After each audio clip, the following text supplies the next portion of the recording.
Bismillahirrahmanirrahim. Dear students of class first year, you are watching my YouTube channel KMSOL. Hope you are fine. Today we are going to discuss the order of reaction. Order of reaction क्या है? Students, ऐसा है कि किसी भी reaction में बाज़ दफ़ा एक से ज़्यादा स्टेप्स हुआ करते हैं. उनमें से कुछ फ़ास्ट और कुछ स्लो होते हैं. तो सबसे स्लो स्टेप को हम रेट डिटरमाइनिंग स्टेप कहते हैं. यानी फ़र्ज़ करो एक रिएक्शन है और उसके 3 स्टेप्स हैं. इनमें से पहला स्टेप फ़ास्ट है, सेकंड स्टेप वेरी स्लो है, जबकि थर्ड स्टेप भी मॉडरेट है या थोड़ा सा फ़ास्ट है. तो इस रिएक्शन का ओवरऑल जो रेट होगा या उनकी जो स्पीड होगी वो दूसरे स्टेप पर डिपेंड करेगी. तो इसलिए हम कह सकते हैं कि the rate of a chemical reaction totally depends upon the rate of the step which is the slowest one. अब इस स्लोवेस्ट स्टेप के अंदर कितने मॉलिक्यूल्स इन्वॉल्व हैं, जितने मॉलिक्यूल इन्वॉल्व होंगे उसी से ऑर्डर ऑफ रिएक्शन भी निकाला जाता है. यानी हम इस तरह से डिफ़ाइन कर सकते हैं कि order of reaction is defined as the number of molecules participating in rate determining यानी स्लोवेस्ट स्टेप. वो स्टेप जो सबसे ज़्यादा स्लो स्टेप होगा उसमें जितनी भी मॉलिक्यूल्स इन्वॉल्व होंगे यानी जितनी भी केमिकल स्पीशीज़ इन्वॉल्व होंगे उनके नंबर को यानी उनकी तादाद को कहा जाता है order of a chemical reaction. Let suppose we have a general reaction like A reacts with B and produces C and D. For example ये एक जनरल केमिकल रिएक्शन है जिसमें A moles of A and B moles of B, C moles of C और D moles of D involve हैं. अब हम जब इसका रेट लिखेंगे तो the rate of this reaction will be directly proportional to the concentration A and the power will be equal to X. Remember that we have not taken the power of A equal to small A. ये इसके बराबर नहीं होता क्योंकि rate law के अंदर हमने पढ़ा था कि यहाँ पर जो पावर लिया जाता है मोलर कंसंट्रेशन ऑफ ए का वो एक एक्सपेरिमेंटली डिटरमाइंड क्वांटिटी होती है. तो इसलिए अब हम कह सकते हैं कि ए का पावर एक्स लिया जाएगा. x समटाइम्स a के बराबर होगा लेकिन समटाइम्स a के बराबर नहीं होगा. Similarly this will be directly proportional to the concentration of b to the power y. हम b का पावर b नहीं लेते बल्कि b का पावर y लेते हैं क्योंकि y वो क्वांटिटी है जिसको हम एक्सपेरिमेंटली डिटरमाइन करते हैं. तो इसलिए हम लिख सकते हैं the rate of this reaction will be equal to k multiply by a power x and b power y. What will be the order of reaction now? The order of reaction will be equal to x plus y. जितना भी x होगा और जितनी value y की होगी हम उन दोनों को प्लस करेंगे. जो ऑर्डर इसका आंसर आएगा that will be the order of this reaction. ए जी फॉर एग्ज़ाम्पल अब मैं आपको एक एग्ज़ाम्पल कराता हूँ कि जिसमें फॉर एग्ज़ाम्पल हम लिखते हैं 2 nitrogen dioxides plus oxygen plus ozone. This is equal to nitrogen pentoxide and oxygen. Students ये एक केमिकल रिएक्शन है इसमें हमें ये नज़र आता है कि 2 moles of nitrogen dioxide react with 1 mole of ozone and converts into nitrogen pentoxide and oxygen gas. अब जब इसका रेट एक्सपेरिमेंटली जो कि रेट इज़ डिटरमाइंड एक्सपेरिमेंटली, इसका जो डिटरमाइंड रेट है जो कि हमने एक्सपेरिमेंटली इसको डिटरमिन किया है वो क्या है, वो ये है कि the rate is equal to K multiply by nitrogen dioxide का concentration power 1 and ozone concentration power 1। Although कि यहाँ पर आपको 2 नज़र आता है, लेकिन ज़रूरी नहीं है कि यहाँ पर एक्सपेरिमेंटली डिटरमाइन जो हम पावर डिटरमाइन करते हैं, रेट वगैरह हम फाइंड करते हैं, उसमें हमें पता चलता है कि इसका पावर 1 लिया जाएगा या 2 लिया जाएगा। तो ज़रूरी नहीं है कि यहाँ पर हमेशा 2 ही आएगा, जबकि ओजोन के साथ इसका जो डिटरमाइंड एक्सपेरिमेंटली डिटरमाइंड वैल्यू है वो उसका पावर 1 है। इसलिए इस रिएक्शन का जो ऑर्डर होगा वो 1 + 1 के बराबर होगा, यानी इसका ऑर्डर 2 होगा।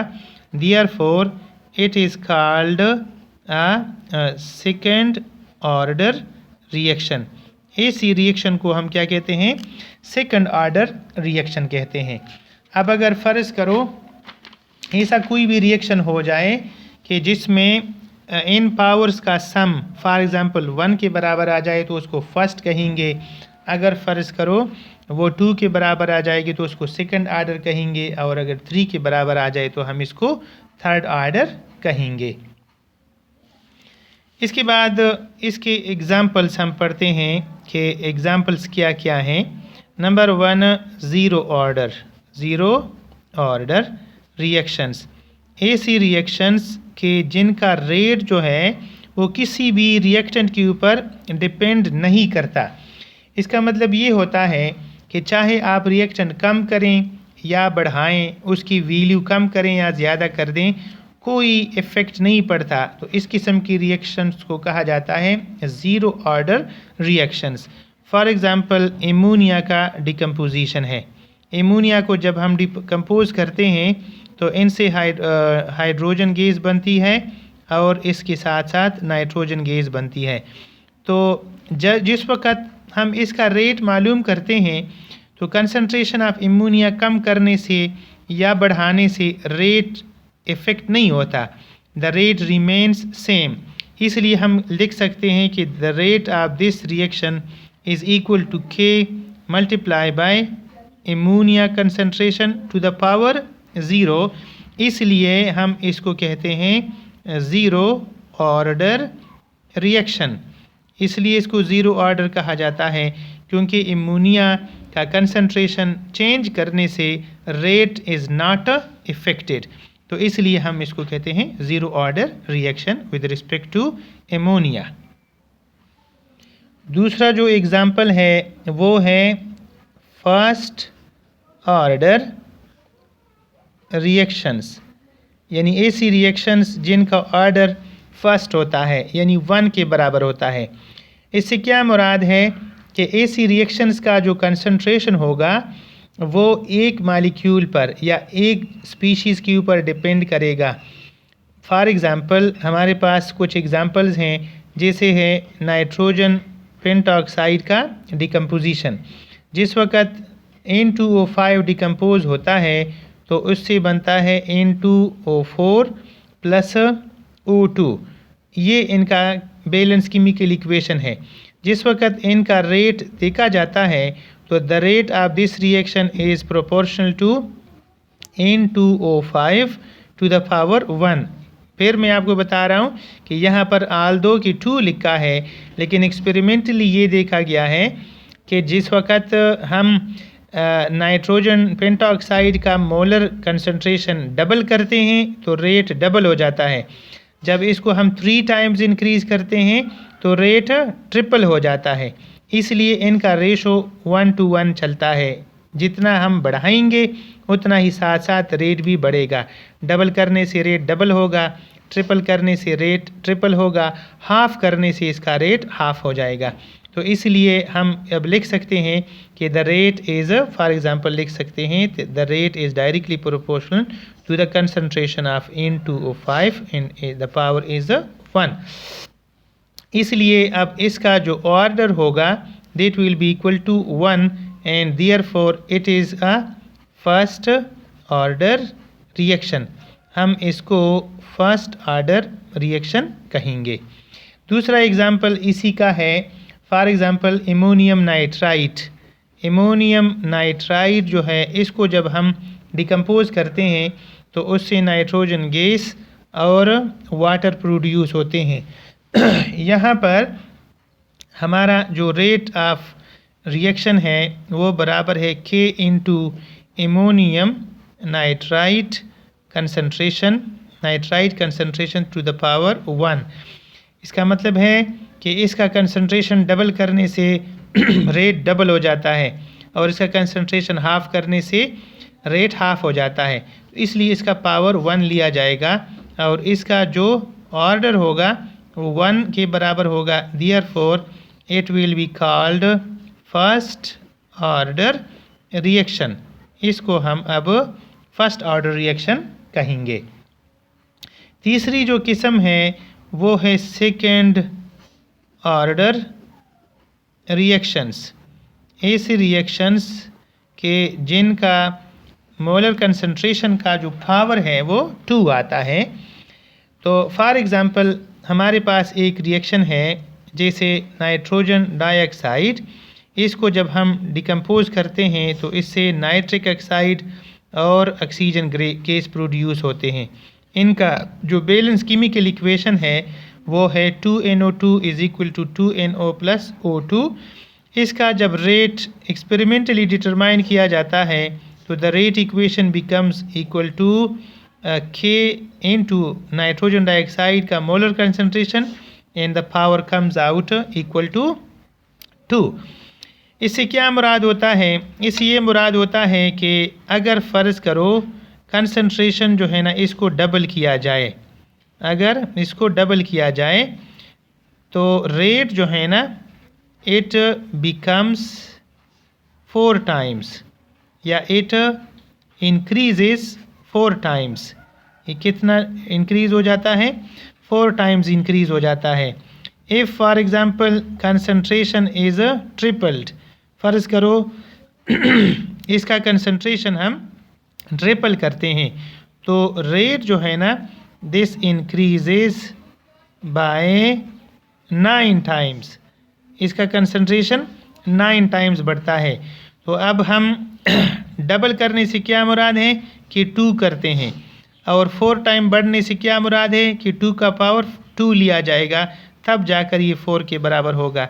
इसी तरह से ट्रिपल करने से क्या मुराद है कि हम इसको 3 करते हैं, उधर रेट कितना हो जाता है 9 टाइम्स बढ़ता है।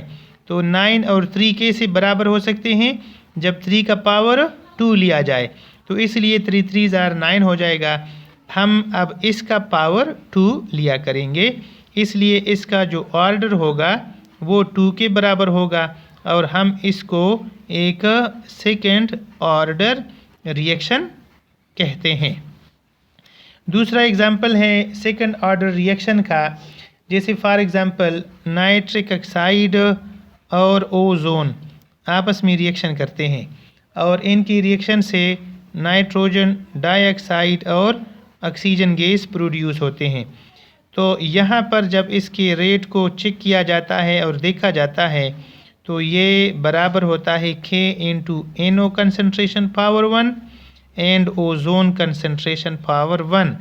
अब इसका जो ऑर्डर होगा वो होगा 1 + 1 यानी 2 के बराबर होगा, इसलिए हम इसको कहते हैं second order reaction. This is also an example of the second order reaction. Next हम पढ़ते हैं थर्ड ऑर्डर रिएक्शन। जो 4th नंबर पर है वो है थर्ड ऑर्डर रिएक्शन।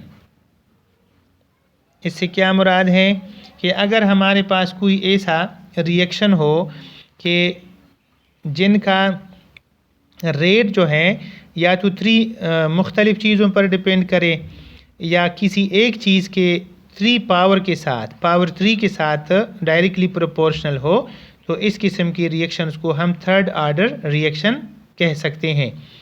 अब हमारे पास कुछ एग्ज़ाम्पल्स हैं, जैसे फॉर एग्ज़ाम्पल पहला एग्ज़ाम्पल है कि नाइट्रिक ऑक्साइड प्लस ऑक्सीजन, ये जब आपस में रिएक्ट करते हैं और इससे हम बनाते हैं नाइट्रोजन डाइऑक्साइड, तो इनका रिएक्शन कुछ इस तरह से होता है। इसका जो रेट है वो डिपेंड करता है किस चीज़ के ऊपर, नाइट्रिक ऑक्साइड की पावर 2 और ऑक्सीजन की पावर 1 के साथ इसका रिलेटेड है। इसलिए इसका जो ऑर्डर होगा वो 2 + 1 = 3 के बराबर होगा। इसलिए हम इसको क्या कहते हैं, इसको हम कहते हैं third order reaction. Third order reaction इसको हम कहेंगे। इसी तरह से फॉर एग्ज़ाम्पल हमारे पास एक रिएक्शन है कि जिसमें हम फेरिक क्लोराइड का रिएक्शन कराते हैं पोटाशियम आयोडाइड के साथ, और जब इसका रिएक्शन होता है तो इनसे बनता है ferrous iodide, similarly potassium chloride, और साथ ही इसका बनता है आयोडीन। जब इसको बैलेंस किया जाता है तो यहाँ पर 2 लगाते हैं, इधर 6 लगाते हैं, इधर भी 2 लगाना पड़ता है, इधर 6 लगाना पड़ता है। अब यहाँ पर आयरन क्लोराइड या फेरिक क्लोराइड के 2 मोल्स हैं, पोटाशियम आयोडाइड के 8 मोल्स हैं। अब होना तो ये चाहिए कि ये 8th ऑर्डर रिएक्शन हो, 8th ऑर्डर रिएक्शन हो, लेकिन इससे पता चलता है कि चूँकि ऑर्डर ज़्यादा से ज़्यादा थर्ड आर्डर होते हैं और 4th या 5th आर्डर नहीं होता, तो इसलिए अब हम कह सकते हैं कि ये जो रिएक्शन है ये एक स्टेप पर मुश्तमिल नहीं है। इसके कई सारे स्टेप्स हो सकते हैं, और इनमें से जो सबसे स्लो स्टेप है, जो इनका सबसे स्लो स्टेप है, इसमें इन्वॉल्वमेंट किसकी है, it involves for example FeCl3 का 1, जबकि पोटाशियम आयोडाइड के 2 मोल्स। इसलिए अब हम कह सकते हैं कि the rate of this reaction is equal to K FeCl3 इसका पावर 1 और पोटाशियम आयोडाइड इसका पावर 2। तो इसका अब ऑर्डर जब हम लिखेंगे तो the order will be equal to 1 + 2 that is equal to 3, and therefore it is a third order reaction. अब ये किस तरह से दोनों जो है ना किस तरह से आपस में रिएक्ट करते हैं और इनका जो रेट डिटरमाइनिंग स्टेप है, इसमें कैसे और क्यों ये 2 इन्वॉल्व हैं, तो इसका हम जो है ना एक्सपेरिमेंटली प्रोसीजर करते हैं, और थ्रू एक्सपेरिमेंट हम ये मालूम कर लेते हैं कि कौन कौन से केमिकल्स, कौन कौन से रिएक्टेंट्स जो हैं वो इन्वॉल्व हैं सबसे स्लो स्टेप के अंदर, और उसी का फिर केमिकल इक्वेशन बनाया जाता है, और उसी के अंदर से ये निकाला जाता है कि किन चीज़ों के ऊपर जो रेट डिटरमाइनिंग स्टेप है उसमें कितने और कौन कौन सी चीज़ें इन्वॉल्व होती हैं। तो इस तरह मैंने आपको बताया था शुरू में कि ये जो वैल्यू होती है या ये जो वैल्यू होती है ये एक्सपेरिमेंटली डिटरमाइंड वैल्यू होती है। 5 नंबर पे है फ्रैक्शनल ऑर्डर इक्वेशन या रिएक्शन। इससे क्या मुराद है कि फ्रैक्शनल से मुराद होता है जिस तरह 0.5 है या 1.5 है या 2.5 वगैरह वगैरह हैं, इनको कहा जाता है फ्रैक्शनल ऑर्डर रिएक्शंस। इसका एग्ज़ाम्पल है जैसे फॉर एग्ज़ाम्पल हाइड्रोजन ब्रोमीन के साथ जब रिएक्ट करता है तो इससे HBr बनता है। अब ये बैलेंस केमिकल इक्वेशन है। अब रेट से जो रेट लॉ है उससे हमें पता चलता है the rate of this reaction is equal to hydrogen का पावर 1 एंड ब्रोमीन का पावर हाफ। ब्रोमीन का यहाँ पर जो पावर आता है वो हाफ आता है, इसलिए अब इसका जो ऑर्डर होगा वो 1 + 1/2 के बराबर होगा, जो कि 1.5 के बराबर आता है। इसलिए अब हम कह सकते हैं कि ये जो है ना 1/2 ऑर्डर रिएक्शन है, यानी इसका जो ऑर्डर है वो 1.5 के बराबर है। इसी तरह से एक और एग्ज़ाम्पल है हमारे पास कि जिसमें फॉर एग्ज़ाम्पल जो क्लोरोफॉर्म है वो क्लोरीन के साथ रिएक्शन करता है। क्लोरोफॉर्म का फार्मूला है CHCl3 और ये क्लोरीन के साथ रिएक्शन करता है। It converts into CCl4 carbon tetrachloride and HCl gas. When it is seen or it is determined, the rate of this reaction is equal to K into CHCl3 concentration to the power 1 and chlorine concentration to the power half। इसलिए अब इसका जो order होगा 1 + half यानी 1.5 के बराबर होगा, और हम अब इसको हम कह सकते हैं कि 1/2 ऑर्डर रिएक्शन।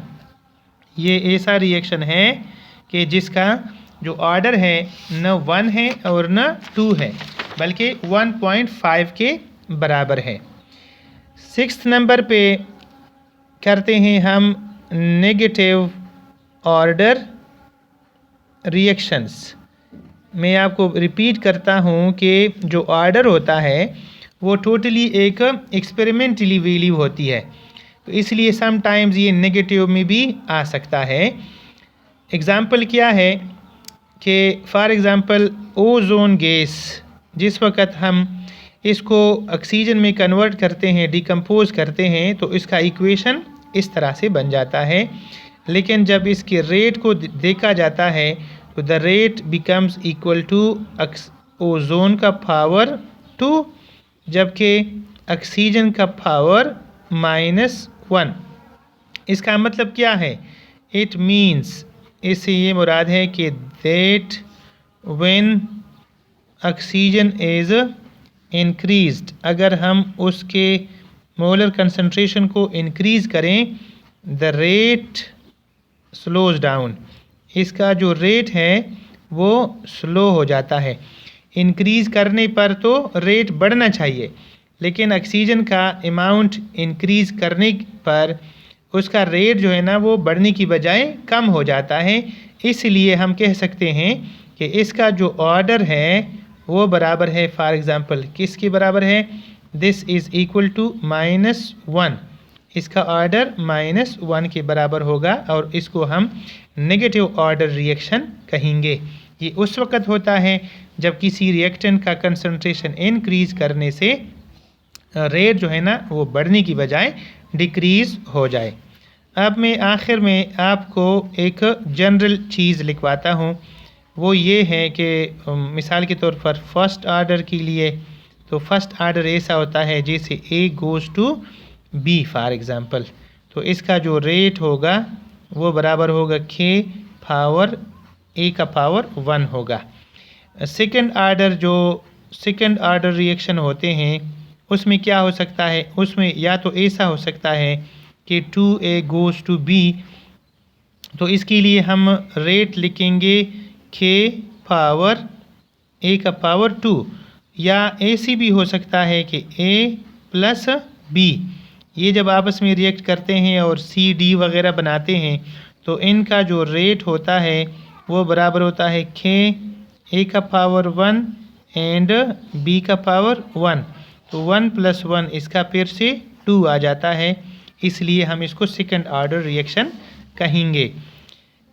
थर्ड ऑर्डर के लिए हम लिख सकते हैं, जो थर्ड ऑर्डर है उसके लिए हम लिख सकते हैं कि for example 3A goes to products for example, तो इसका हम रेट लिखेंगे K इंटू A पावर 3, या ऐसे हो सकता है कि फॉर एग्ज़ाम्पल हम लिखते हैं A plus B plus C, ऐसा भी हो सकता है कि वो आपस में रिएक्ट करते हैं और प्रोडक्ट्स में तब्दील होते हैं।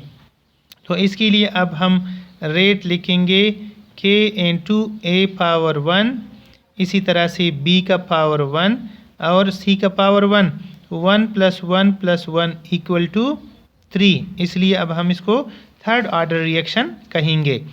ये ऐसा भी हो सकता है कि फॉर एग्ज़ाम्पल हमारे पास एक रिएक्शन है 2a + b + c for example, और ये प्रोडक्ट्स में तब्दील हो रहे हैं। तो अगर इसका रेट इक्वेशन इस तरह से आ जाए कि a का पावर फॉर एग्ज़ाम्पल 2 हो और b का पावर 1 हो जबकि c का पावर 0 हो, तो फिर इसी सूरत में 2 + 1 + 0 that come equal to 3, and this will be called a third order reaction. Thank you very much. Thanks for watching this video. Hope you understand the order of reaction. Thanks a lot.